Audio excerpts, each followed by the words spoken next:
Dear friend, have you ever felt exhausted from constantly trying to prove yourself?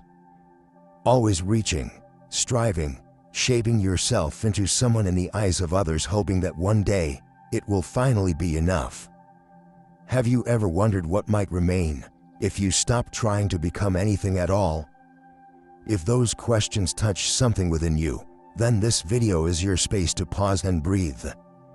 Welcome to Lotus of Dharma, a place where we explore the timeless wisdom of the Buddha, not as abstract philosophy, but as a gentle path back to ease, to clarity, to the freedom that arises when we return to what is already whole within us. Today, I invite you to sit with one of the most liberating truths the Buddha ever taught. The self you've been trying to construct may be the very source of your suffering. And true freedom? It doesn't come from becoming someone. It comes from letting go of the need to be anyone at all. So before we begin this journey inward, I warmly invite you to like this video, share it with someone who is tired of carrying the weight of being somebody, and subscribe to Lotus of Dharma, so we can continue walking this path together toward less striving and more peace. Most of us are born into a world that relentlessly asks a single question: who do you want to become? It sounds like a noble inquiry, a call toward growth, ambition, and purpose. But if we listen more deeply, we will sense the subtle burden hidden beneath it, the quiet suggestion that who we are right now is not enough. From early childhood, our worth is measured by our potential to become someone. Someone important, someone admired, someone successful. Whether it is a doctor, a teacher, a leader, or even a spiritual figure, society urges us to choose a role, cling to it, and spend our lives performing it as convincingly as possible. It is here that the seeds of suffering are planted, not because aspiration itself is harmful, but because we are taught to attach our identity to masks that do not truly belong to us. The Buddha, in his infinite clarity, did not ask his disciples, "What do you want to be?" He never offered a path for becoming someone more. Instead, he gently pointed to a far more liberating inquiry: what are you, when you stop clinging to all labels, all stories, all imagined versions of yourself? This is the entrance to the truth of Anatta, the doctrine of non-self. According to this profound teaching, the self we believe in, protect, decorate, and fear to lose is not a permanent entity. It is a convenient illusion, a narrative built upon the five aggregates: form, feeling, perception, mental formations, and consciousness. These five elements, which make up our experience of being, are in constant flux. They arise and pass away like waves on the ocean, never holding a fixed shape, never solid enough to call me. And yet, how tirelessly we labor to hold the illusion together. We become consumed by the effort to appear consistent, admirable, and strong. We construct identities out of fragile materials: our jobs, our beliefs, our relationships, even our dramas. We fear what we might become if these things are stripped away. But in clinging to the self, we create our own prison. Every need to prove, every act to impress, every moment of defensiveness is a symptom of fear, the fear that without this carefully crafted image, we might be no one. The tragedy, however, is not in being no one. The tragedy is in not realizing that being no one is precisely what sets us free. Consider the tension of living with an image. To maintain the self is to live with the constant pressure of performance. We wake up each day not as who we are, but as who we think we need to be: polished, composed, in control. We measure our worth through the eyes of others, and judge our happiness through comparison. And yet, even in moments of success, the relief is fleeting. Why? Because the one we are trying to satisfy, the self, does not actually exist. It is a mirage. And so, no matter how much we achieve, the hunger remains. The Buddha did not call this path a mistake, he called it suffering. And his path to freedom begins not with the accumulation of a better identity, but with a quiet, courageous willingness to let identity go.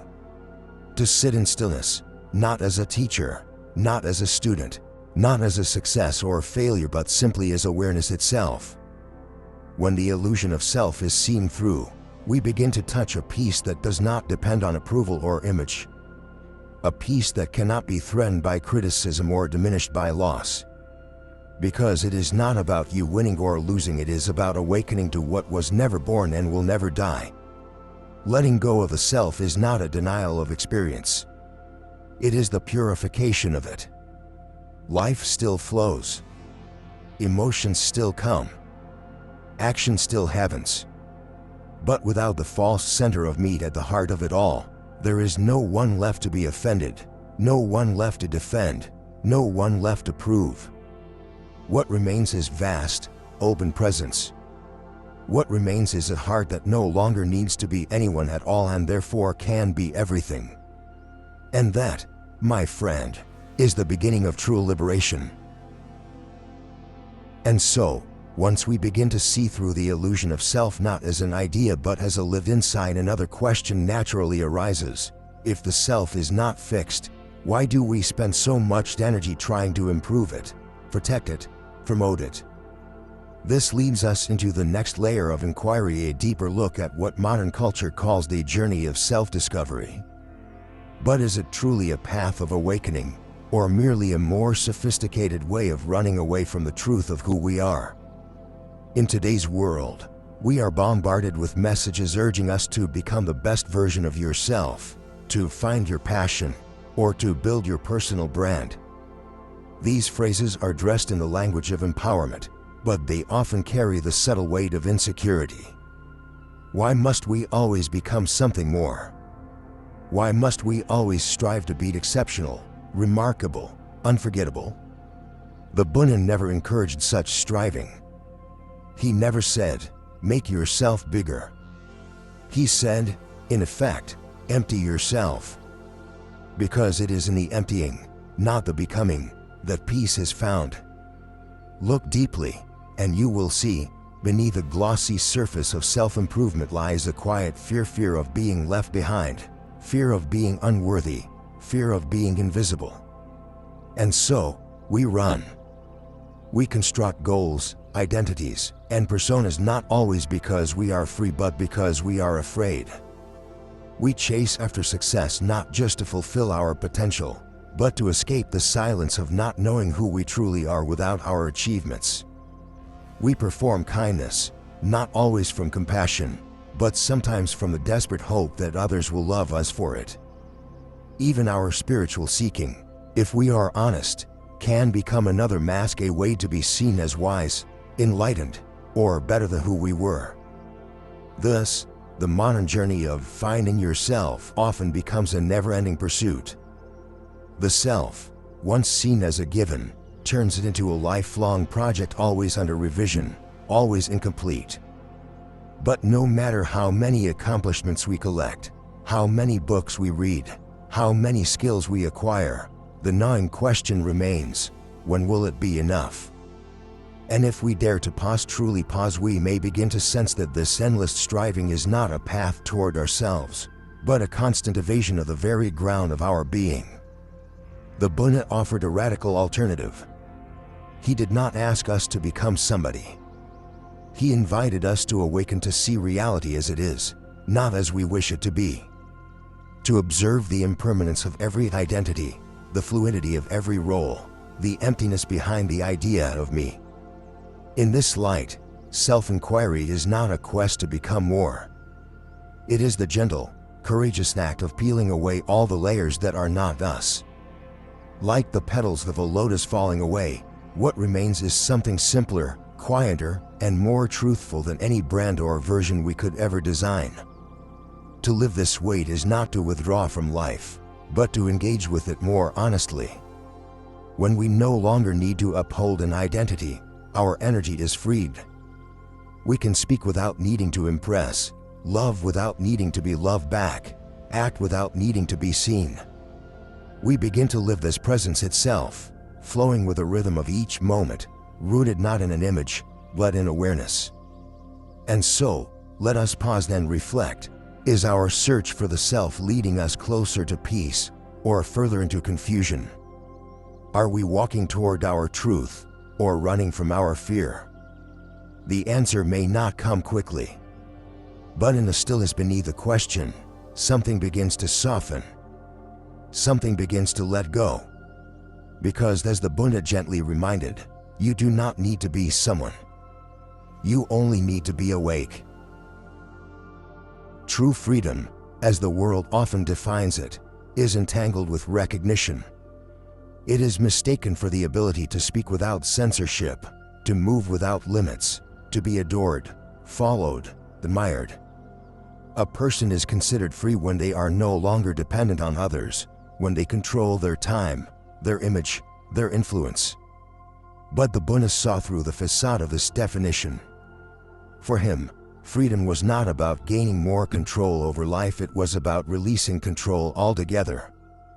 It was not about carving out an identity that no one could shake, but about realizing that there was never a fixed identity to protect in the first place. When a monk once asked the Buddha, "How do I attain liberation?"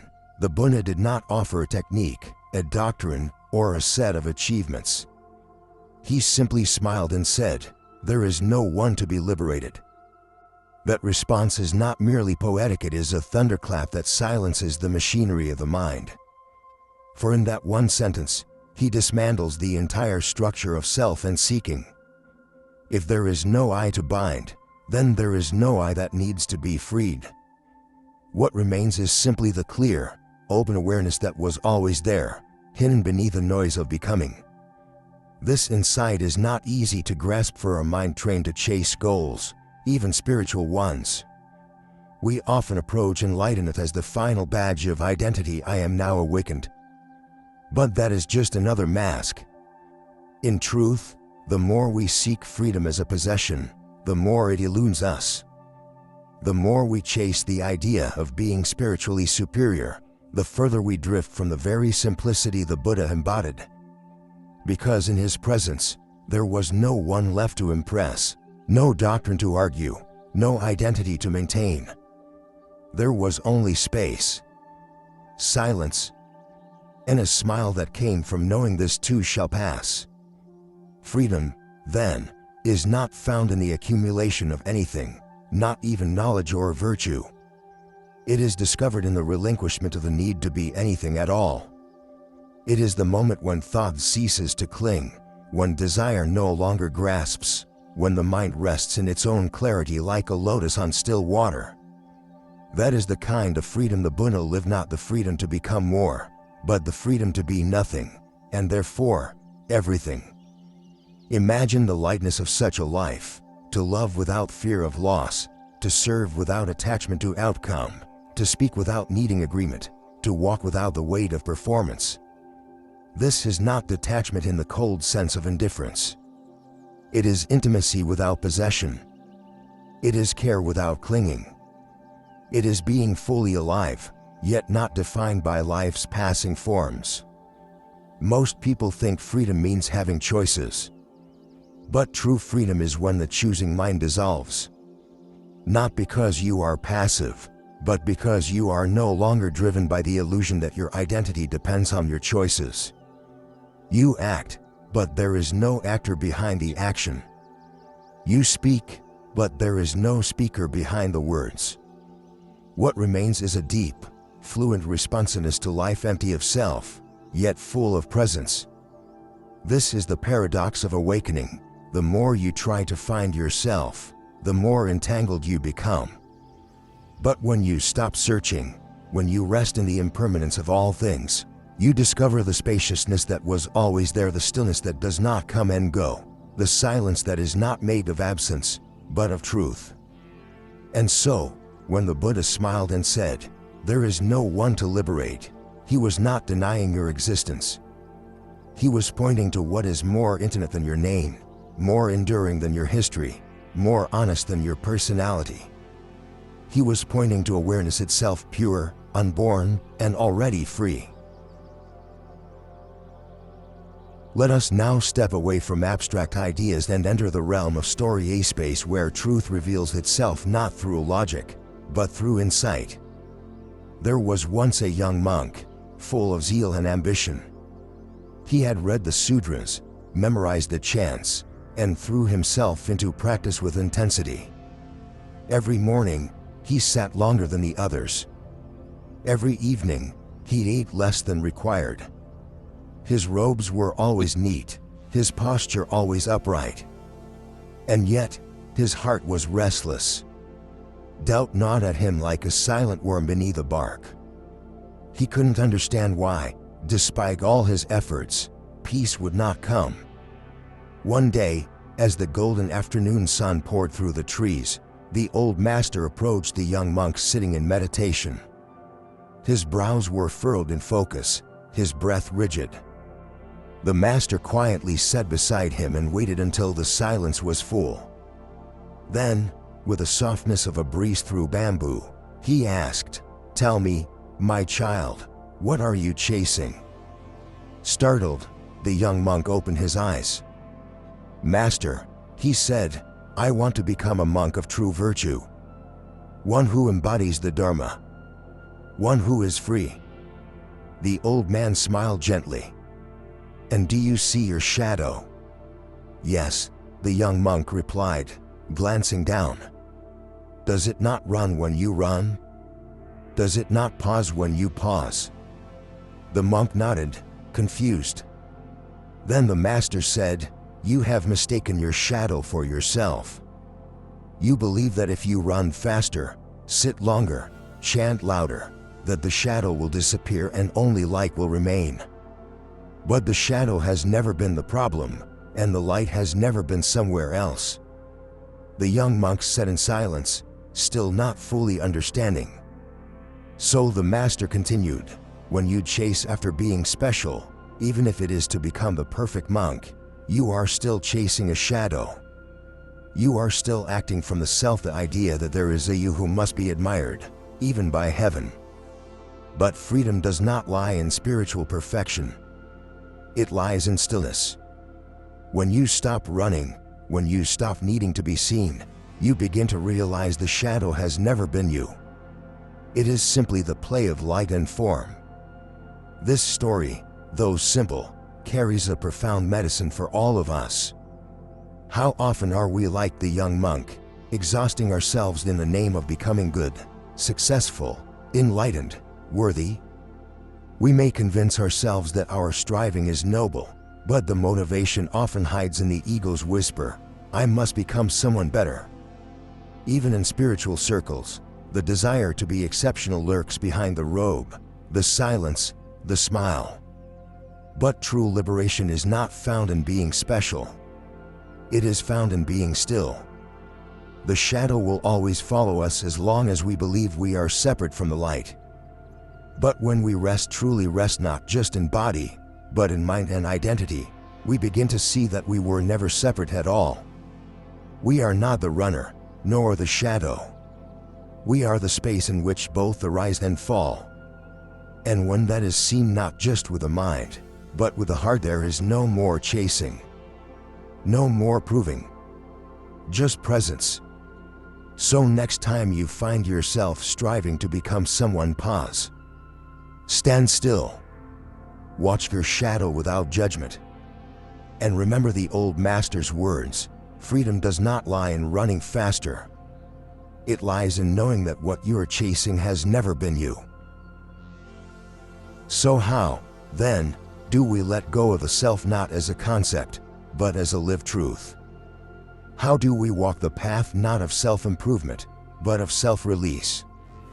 The answer is not dramatic, nor is it hidden in esoteric rituals. It lies in the quiet, daily practice of returning to awareness, again and again, until the illusion of I loses its grip and becomes transparent. Letting go of the self is not a one-time awakening. It is a lifelong devotion to seeing clearly, to softening our grasp, to walking through the world without armor. We begin with the simplest but most transformative practice, observing the mind. Not in order to fix it, but simply to know it. Watch closely how often do our actions come not from truth, but from the desire to be perceived a certain way. We speak kindly not just from compassion, but because we want to be seen as a good person. We offer help not just from love, but because we fear being unneeded. Even silence can be a performance when we want others to think of us as spiritual. When we are honest with ourselves, we begin to see that much of what we do is driven by the subtle need to protect, project, or promote the self. This is not a flaw, it is the conditioning of countless lifetimes. But awareness is the first gate. When we see the ego's game, it begins to lose its power. Then, we practice silence, not as an escape from the world, but as a return to it without the filter of identity. Silence reveals the hunger behind our words, the need to assert, to explain, to defend, to decorate. When we stop speaking unnecessarily, we confront the emptiness we try to fill through language. We begin to taste the simplicity of being without commentary, without performance. In silence, the ego has nothing to feed on. And slowly, what remains is not the absence of sound, but the presence of stillness. The third doorway is meditation, specifically, the contemplation of non-self. Sit quietly. Let the breath flow naturally. Begin to observe the body not as my body, but as sensations arising in space. Notice the mind not as my mind, but as thoughts appearing and vanishing like clouds. Feelings, memories, intentions all pass through, non-staying, non-solid. If you watch closely, you will see there is no one behind the process. There is no thinker behind the thought, no owner behind the feeling. There is just the dance of the five aggregates, unfolding and dissolving without a center. This insight is not intellectual, it is something you begin to feel in your bones. And in that realization, the weight of selfhood begins to lift. But the ego is subtle. It will return in 1,000 forms, each time wearing a different mask. That is why we also need the final practice, asking the right questions.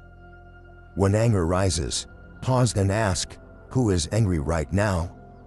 When sadness grips you, inquire, who is feeling this?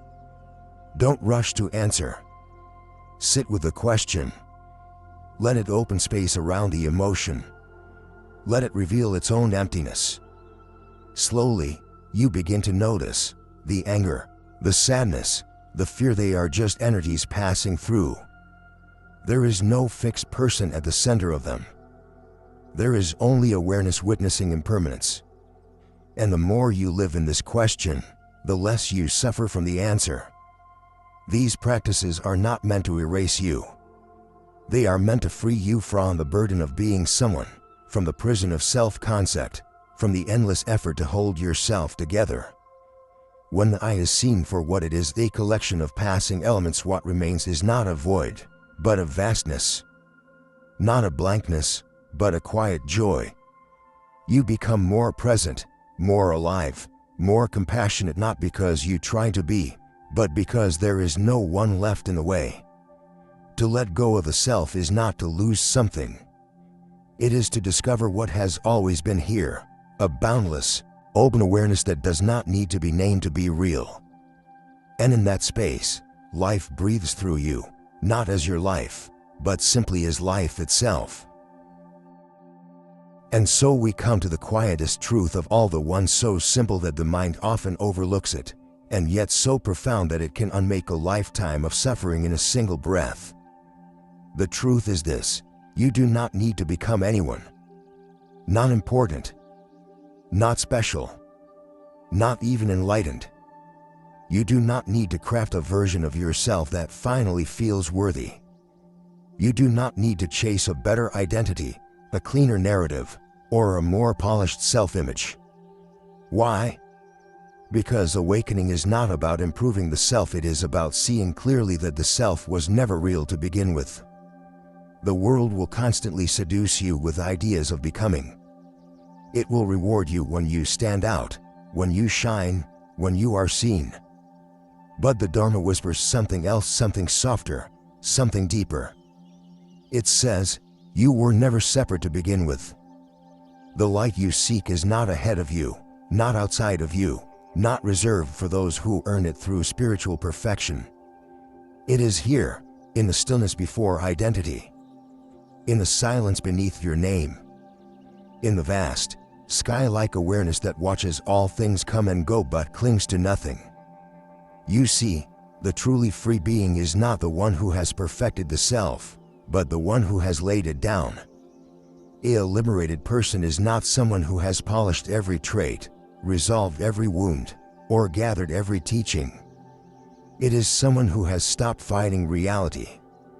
Someone who has surrendered a need to be anyone at all. And in that surrender, they become open to everything. When there is no me at the center of your attention, then life becomes spacious.